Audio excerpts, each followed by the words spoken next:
चंद दिन पहले एक ऐसे इंजीनियरिंग स्टूडेंट का इंटरव्यू करने का मौका मिला जो कि न सिर्फ तालीमी लिहाज से 3.6 CGPA को बरकरार रखे हुए बल्कि साथ ही साथ नित नए इलेक्ट्रॉनिक्स के प्रोजेक्ट्स बनाने की वजह से लिंक्डइन पे मशहूर है और चाइना में जाके पाकिस्तान की नुमाइंदगी भी कर चुके हैं। अस्सलाम वालेकुम वरहमतुल्लाहि वबरकातुहू। मेरा नाम है मोहम्मद ज़ैफ़र रिज़वानुल्लाह और आप देख रहे हैं MH एडवेंचर। अब चलते हैं सीधा इंटरव्यू की तरफ। तालीमी सफ़र के साथ साथ अपना मुख्तसर तारुफ़ कराइए। अस्सलामुअलैकुम, मेरा नाम मोहम्मद मिर्ज़ा है और मैं अभी 19 साल का हूँ। अच्छा, जहाँ तक मेरी स्कूलिंग बैकग्राउंड की बात है तो मैंने अपना मैट्रिक जो है वो मलबेरी ग्रामर स्कूल से किया A ग्रेड से। उसके बाद मैंने गवर्नमेंट सिटी कॉलेज मूसा कॉलोनी से जो है अपना प्री इंजीनियरिंग में इंटर किया और इंटर में मेरा A+ ग्रेड बना था और 94.18% आई थी। जब मैं मैट्रिक कर रहा था तो उसके साथ साथ मैंने न्यूज़पेपर में देखा कि कराची यूनिवर्सिटी में कन्फ्यूशियस इंस्टीट्यूट नामी एक इदारा है जो चाइनीज़ लैंग्वेज सिखा रहा है। तो मैंने वहाँ पे चाइनीज़ भी सीखी और टोटल 6 लेवल्स होते हैं, उसमें से मैंने 4 लेवल्स कंप्लीट भी किए। और 1 साल बाद ही एक कंपटीशन आया, उसको मैंने कम्पीट किया और उसमें मैं जीता और मैंने चाइना जाके पाकिस्तान को रिप्रेजेंट भी किया। उसके बाद जो मैंने इंटर शुरू किया तो इंटर के सेकेंड ईयर में मैंने अपने कोचिंग जहाँ मैं पढ़ रहा था वहीं पर मैंने ECAT की क्लासेस भी लेना शुरू करी और वहाँ से फिर मुझे पता चला कि इंजीनियरिंग में और बहुत सारी फ़ील्ड्स होती हैं। फिर जब मैंने उनको एक्सप्लोर किया तो जो मेरी पसंदीदा फ़ील्ड मुझे समझ आई वो इलेक्ट्रॉनिक्स थी, उसके बाद इलेक्ट्रिकल और फिर मैकेनिकल, और यही मेरा जो है प्रेफरेंस था NED को सेलेक्ट करते हुए। अच्छा, मैंने ECAT का जो एग्ज़ाम दिया वो सिर्फ NED में नहीं दिया, और भी यूनिवर्सिटीज़ को मैंने मद्देनज़र रखा जिनमें सर सैयद, कीट, नस्ट। मैंने NED के दोनों टेस्ट जो हैं वो अटैम्प्ट किए थे। पहले टेस्ट में मेरे 74 मार्क्स आए थे और दूसरे में मेरे 82। तो इसकी वजह से मेरा मेरिट भी काफ़ी अच्छा बन गया था और जो मेरी इलेक्ट्रॉनिक्स फील्ड थी वो मुझे मिल गई आसानी से। किस जज्बे की बुनियाद पर आपने इस शोबे को मुंतखब किया? जैसा कि मैं आपको बता दूं कि बचपन से ही मुझे जो है इंजीनियरिंग का शौक़ था और बचपन से ही चीज़ों को खोलना तोड़ना। जब 5-6 साल का था तो ये करता था, जब थोड़ा और बड़ा हुआ 8-10 साल का तो खोल भी लेता था, उनको जोड़ भी लेता था। तो इस हिसाब से जब मैंने कन्फिगर किया तो ये सारी चीज़ें जो हैं इलेक्ट्रिकल और मैकेनिकल की साइड पर आती हैं। तो मैंने डिसाइड किया कि मैं इनमें से किसी एक को लूँगा। लेकिन जब मैंने इंटर के सेकंड ईयर में आया तो जब मैंने थोड़ा और एक्सप्लोर किया तो मुझे पता चला है जितनी भी सर्किट्स और ये सारी चीज़ें हैं ये सारी इलेक्ट्रॉनिक्स में आती हैं, इलेक्ट्रिकल वगैरह में इतना ज़्यादा नहीं आती। और इलेक्ट्रॉनिक्स जो है वो इलेक्ट्रिकल की डॉटर फील्ड है। तो वहाँ से मेरा इंटरेस्ट इलेक्ट्रॉनिक्स में ज़्यादा हो गया क्योंकि इलेक्ट्रिकल और मैकेनिकल में बचपन से बहुत ज़्यादा एक्सप्लोर कर चुका था। तो इसलिए मैंने डिसाइड किया कि मैं इलेक्ट्रॉनिक्स में बैचलर्स करता हूँ और आगे जाके अगर मेरा कभी इलेक्ट्रिकल की तरफ वापस मूड हुआ तो उसमें मैं मास्टर्स वगैरह कर लूँगा। घरेलू लिहाज से किस चीज़ ने आपको इलेक्ट्रॉनिक्स इंजीनियरिंग लेने पे मुतासर किया? अच्छा, ठीक है, तो मैं थोड़ा फैमिली बैकग्राउंड के बारे में पहले बात कर लेता हूँ। मेरे दादा जो थे वो भी इंजीनियर थे, वो मैकेनिकल इंजीनियर थे। तो उनको भी बचपन से यही शौक़ था कि चीज़ें खोलना तोड़ना। और दूसरी साइड पे ननियाल की बात करें तो मेरे जो नाना थे उनको भी रेडियो बनाना और इस तरह की चीज़ों में काफ़ी ज़्यादा इंटरेस्ट था। तो मेरे ख्याल में वहीं से मेरा इंटरेस्ट आया होगा। तो बचपन से ही मुझे चीज़ें खोलने तोड़ने का शौक़ था। अब ज़ाहिर सी बात है पेरेंट्स करने नहीं देते, हम नया खिलौना लाएँ कुछ नया बच्चा तोड़ दे। लेकिन मेरे पेरेंट्स बहुत ज़्यादा सपोर्टिव थे, उनको पता था कि मतलब इसको इस चीज़ का इंटरेस्ट है, तो उन्होंने मुझे बिल्कुल नहीं रोका। हत्ता कि एक और स्टोरी बताना चाहता हूँ मैं कि मेरे जो जितने भी कज़न्स थे उनको भी पता था कि जब उनके खिलौने वगैरह पुराने हो जाते थे, टूट जाते थे, तो सारे जो मुझे ला के देते थे ताकि मैं उसके अंदर की मोटर्स और सारे सर्किट्स वगैरह निकाल लूँ। तो यहाँ से मेरा इंटरेस्ट शुरू हुआ, फिर आहिस्ता आहिस्ता बढ़ता गया। फिर मैंने यूट्यूब से भी वीडियोज़ देखना शुरू करी, ट्यूटोरियल्स देखे, उन चीज़ों को बनाया, बहुत सारे प्रोजेक्ट्स करे। उसके बाद जाके मैंने फाइनली सोचा कि यार मुझे अब कौन सी फ़ील्ड लेनी चाहिए। तो उसमें मेन जो फील्ड्स थी जो मुझे लगा वो इलेक्ट्रिकल थी, मैकेनिकल थी और इलेक्ट्रॉनिक्स थी। मगर जहाँ तक मुझे अपनी समझ में लगा कि मैंने इलेक्ट्रिकल और मैकेनिकल को बहुत ज़्यादा एक्सप्लोर कर लिया था बचपन से, तो मैंने सोचा कि सर्किट्स की तरफ जाया जाए और इलेक्ट्रॉनिक्स को अपना इंतखाब किया जाए अपनी फ़ील्ड का। तो इस तरह मैंने पहली प्रेफरेंस इलेक्ट्रॉनिक्स को रखी, उसके बाद इलेक्ट्रिकल और फिर मैकेनिकल, और अल्हम्दुलिल्लाह मेरा मेरिट इतना अच्छा बन गया था कि मुझे इलेक्ट्रॉनिक्स ही मिल गई जो मेरी स्पेसिफिक फील्ड थी। कोई ऐसा मुश्किल प्रोजेक्ट बताइए जिस पर आपने दौरान तालीम काम किया हो। हर सेमेस्टर में हमारी कुछ लैब्स होती हैं और लैब्स के एंड पे हमें प्रोजेक्ट्स मिलते हैं जो हार्डवेयर बेस्ड होते हैं। तो अब बात की जाए फर्स्ट सेकंड सेमेस्टर की तो हमें एक कोर्स पढ़ाया गया था EEDW, electrical engineering design workshop. तो उसके अंदर हमें एक बनाने को दिया था प्रोजेक्ट जो कि था ऑटोमेटिक लाइट कंट्रोल सिस्टम, जिसमें रात होती है तो ऑटोमेटिकली लाइट ऑन हो जाती है और दिन होता है तो ऑटोमेटिकली ऑफ हो जाती है। तो as a first year student और फर्स्ट सेमेस्टर स्टूडेंट वो हमारे लिए थोड़ा मुश्किल था, अलग अलग लॉजिक्स को समझना और दूसरी चीज़ें करना। तो उसमें हमने ये किया कि हम जो जितने भी हमारे वीकेंड्स होते थे उसमें जो हमारा ग्रुप था हम उसमें बैठ के डिस्कशन करते थे और सारी चीज़ें करते थे, और वीक डेज़ के अंदर हम अपनी पढ़ाई को भी मैनेज करते थे। तो इस तरीके से हमने जो है कभी भी अपने प्रोजेक्ट्स को पढ़ाई पे हावी नहीं होने दिया और दोनों चीज़ों को साथ ले लेके चले। दूसरा अल्टरनेटिव ये था कि एक तो वीकेंड्स पे करते थे, और जैसा आपने कहा कि अगर वीकेंड्स पे कभी काम वाम आ गया तो होता क्या है कि हमारे जितने भी सब्जेक्ट्स स्केड्यूल हुए होते हैं बीच में हमें कभी कभार बहुत ज़्यादा टाइम का एक ब्रेक मिल जाता है। एक तो ब्रेक हमारा 1 से 2 नमाज का होता है, उसके अलावा भी जब बीच में हमारे सब्जेक्ट्स नहीं होते तो हमें काफ़ी ज़्यादा एक लंबा टाइम स्लॉट मिल जाता है। तो उसमें हमारे सारे फ्रेंड्स जो हैं वो अवेलेबल होते हैं, जो भी हमारे ग्रुप मेंबर्स होते हैं, तो हम उसमें बैठ के क्लास में किसी खाली क्लास में बैठ के डिस्कस कर लिया, कहीं कुछ प्रोजेक्ट बना लिया, सामान लेके आ गए, लैब्स हैं हमारे पास में हमने सोल्डरिंग वगैरह कर ली, तो इस तरह से काम हो जाता था। कौन सी ऐसी महारतें हैं जो इस शोबे के लिए ज़रूरी हैं और आप कैसे जदीद तकाज़ों से आगाह रहते हैं? सबसे ज़्यादा इम्पॉर्टेंट तो ये है कि उसको सोल्डर करना आना चाहिए, कि कंपोनेंट्स को सर्किट बोर्ड में किस तरह इफेक्टिवली सोल्डर करना है। क्योंकि मैंने खुद भी नोटिस किया है कि मेरे बहुत सारे दोस्त हैं तो उनकी सोल्डरिंग स्किल्स बिल्कुल अच्छी नहीं है, उनको सोल्डर करना नहीं आता, सोल्डर सही नहीं होता, और दूसरी बहुत सारी चीज़ों को फैक्टर में रखना पड़ता है। जैसे अगर वो सोल्डर कर रहे हैं तो सोल्डरिंग आयरन बहुत ज़्यादा गर्म होता है, अगर हम उसको ज़्यादा देर तक रखेंगे तो हमारे कंपोनेंट्स भी जल जाते हैं। तो उसको बिल्कुल इफेक्टिवली थोड़े टाइम के लिए रखना होता है, और सारी चीज़ें होती हैं उनको बहुत ज़्यादा ध्यान में रखना होता है, वरना आपका पूरा सर्किट ख़राब हो जाता है। दूसरी मैं कहना चाहूँगा कि आजकल जो है पाकिस्तान में जो आईसी डिज़ाइनिंग है, आईसी यानी इंटीग्रेटेड सर्किट्स, जितने भी हमारे मोबाइल के प्रोसेसर्स हैं, कंप्यूटर के प्रोसेसर्स हैं, वो सारे आईसीज़ हैं, माइक्रो कंट्रोलर्स हैं। उन्हीं के अंदर सारी लॉजिक्स होती हैं कि क्या क्या चीज़ किस किस तरह परफॉर्म करनी है। तो आजकल जो है पाकिस्तान में बहुत सारी कंपनीज़ आई हुई हैं आईसी डिज़ाइनिंग की, और वो आपको एक अच्छी अमाउंट भी ऑफ़र करते हैं। जहाँ तक बात करी जाए एनईडी की, तो एनईडी में भी कुछ कंपनीज़ आई हुई हैं, जैसे कि यूनामी, एक्सेलरेरियम, डिजिटेक। ये सारी सोर्सेस मेरी खुद की नहीं है, मेरे जितने भी टीचर्स हैं उन्होंने मुझे ये सोर्सेज प्रोवाइड किए हैं, और उनमें से कुछ टीचर्स उन कंपनीज़ में जॉब भी कर रहे हैं। दूसरी बात ये तो हो गई हमारी दोनों स्किल्स। तो मैं दूसरी स्किल्स ये कहना चाहूँगा कि आप जितने भी इलेक्ट्रॉनिक इंजीनियर्स आ रहे हैं या पहले से मौजूद हैं, वो आईसी डिज़ाइनिंग और आईसी मैन्युफैक्चरिंग के ऊपर ज़्यादा से ज़्यादा सीखें, और इन जगहों पे इंटर्नशिप करें तो वहाँ पे स्कोप बहुत ज़्यादा है। अच्छा, दूसरा सवाल क्या था कि मैं अपडेटेड किस तरह रहता हूँ? तो मैं अपडेटेड ज़्यादातर यूट्यूब की वजह से रहता हूँ। मैं यूट्यूब पे मैंने जो है बहुत सारे ऐसे चैनल्स हैं जिनको मैंने सब्सक्राइब किया हुआ है, जिनमें से एक चैनल मुझे बहुत ज़्यादा अच्छा लगता है जो कि है द ग्रेट स्कॉट।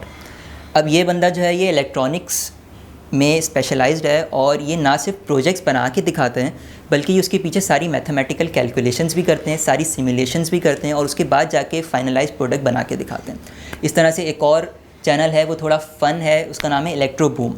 उसको एक नाम मेहदी नामी एक बंदा है वो चलाता है, और वो ज़्यादातर एक्सपेरिमेंट्स करता है फ़न के ऊपर, जैसे अपने आप को करंट लगवाना, ये करना वो करना, फिर उसके पीछे सारी थ्योरी एक्सप्लेन करना, ये थोड़ा इलेक्ट्रिकल साइड पे। तो इस तरह से मैंने काफ़ी चैनल्स सब्सक्राइब किए हुए हैं, उनको मैं डेली देखता भी हूँ और इसी से मैं अपडेटेड रहता हूँ।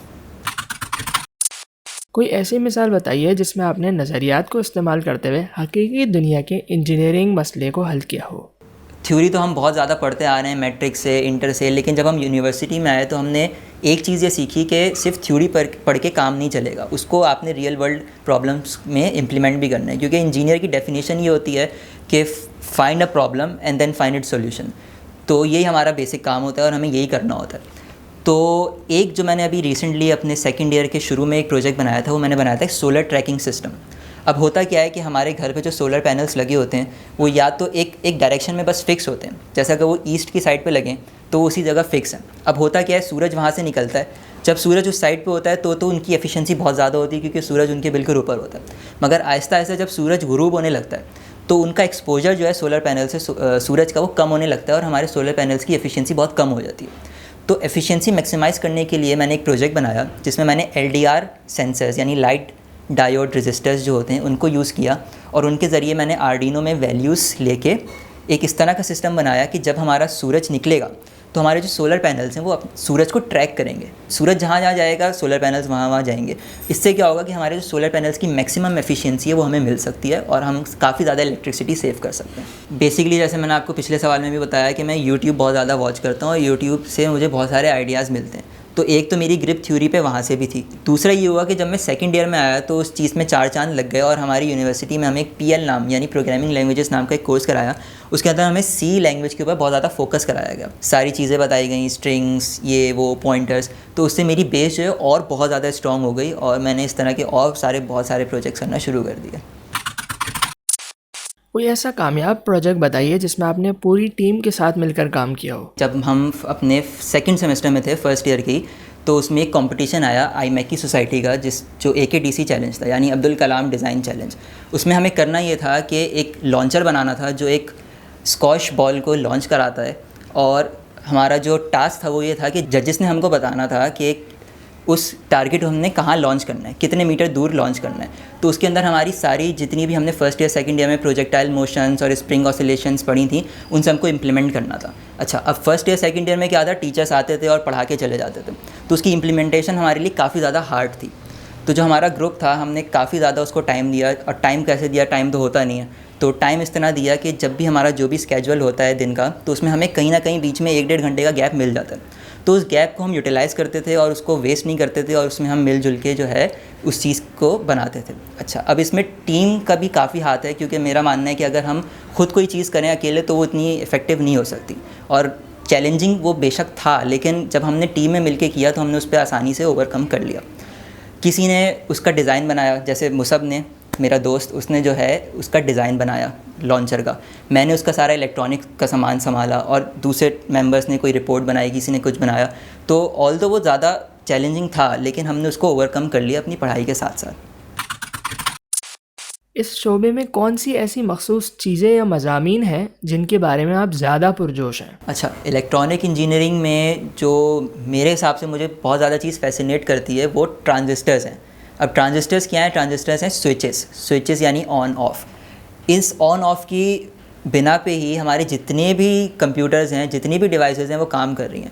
अलग अलग लॉजिक्स लगा के हम स्विचेस को ऑन ऑफ करते हैं और कुछ ना कुछ अपेयर हो जाता है। फॉर एग्जांपल, आप अपने लैपटॉप की स्क्रीन ले लें। लैपटॉप की स्क्रीन आप लेने जाते हैं तो वो बेसिकली पिक्सल्स में होती है। तो अब ये पिक्सल्स क्या हैं? पिक्सल जो है वो बहुत ही ज़्यादा माइक्रो LEDs हैं जो अलग अलग कलर्स की हैं। अब हम जब लॉजिक बनाते हैं तो जो हमारी पिक्चर है, हम उसमें इस तरह से लॉजिक बनाते हैं कि ये वाली लाइट जो होगी वो ब्लू होगी, ये वाली लाइट वाइट होगी, ये वाली ग्रीन होगी, और वो अलग अलग लाखों लाइट्स होती हैं। तो जब हम उनको कोड करते हैं लॉजिक लगा के, और फिर जब वो अलग अलग रंग की लाइट्स जलती हैं तो हमारी एक पिक्चर अपेयर हो जाती है। तो मेरे हिसाब से जो सबसे ज़्यादा फैसिनेटिंग पार्ट है मेरे लिए इलेक्ट्रॉनिक इंजीनियरिंग का, वो यही है कि किस तरह से ये सारे ट्रांजिस्टर्स मिलके हम मुख्तलिफ़ काम कर सकते हैं। और जहाँ तक मैं आपकी नॉलेज में इजाफा करना चाहूँ कि ये जो हमारे लैपटॉप्स में प्रोसेसर्स होते हैं, माइक्रो प्रोसेसर, इस एक इतने से प्रोसेसर, इतनी सी चिप में अंदर लाखों करोड़ों जो है वो ट्रांजिस्टर्स एम्बेडेड होते हैं। तो ये टेक्नोलॉजी ऐसी है कि इसमें हम बहुत ज़्यादा तरक्की कर चुके हैं, और यही मेरे लिए सबसे ज़्यादा फैसिनेटिंग है इलेक्ट्रॉनिक इंजीनियरिंग में।